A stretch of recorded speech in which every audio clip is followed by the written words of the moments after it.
Hello friends, welcome to our YouTube channel Anant Kalyan estate private limited. आपण माने भुवनेश्वर रे plot देखुचंती कि जदि हां आज आमे आपण मानक पई नै आसी एक सुंदर प्लॉटिंग प्रोजेक्ट। एही प्रोजेक्ट टी हमर टमाटो लोकेशन रे रहउची near CB Raman college NH रु मात्र 1.5 किलोमीटर डिस्टेंस रे रहइबो।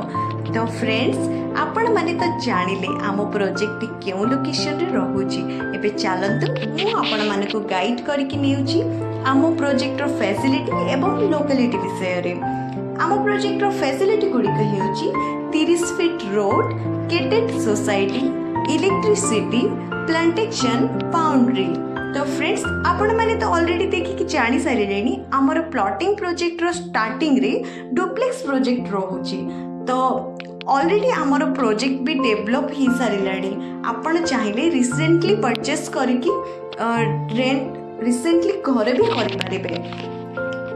आम प्रोजेक्ट रो सबुठ इम्पोर्टेंट पार्ट हेउची आम प्रोजेक्ट को लागे कि फ्यूचर रे हेबा को जाउथिबा 100 फुटिया रिंग रोड। आमर प्रोजेक्ट घर बारी एवं येलो जोन रे रहउची। तो एबे चालंतु आमे जानिबा आम प्रोजेक्ट रो आखपाख लोकेशन रे कोन रहउची। आम प्रोजेक्ट रो डीएन रेंगालिया 2 किलोमीटर रहउची, एम्स हॉस्पिटल 4 किलोमीटर रहउची, होटल ग्रीन पार्क 3 किलोमीटर रहउची। एवं एजुकेशन हब देखा गले सेंट जावियर स्कूल 3 रु 4 किलोमीटर भीतर रहिबो, डीएवी स्कूल 4 रु 5 किलोमीटर भीतर रहिबो।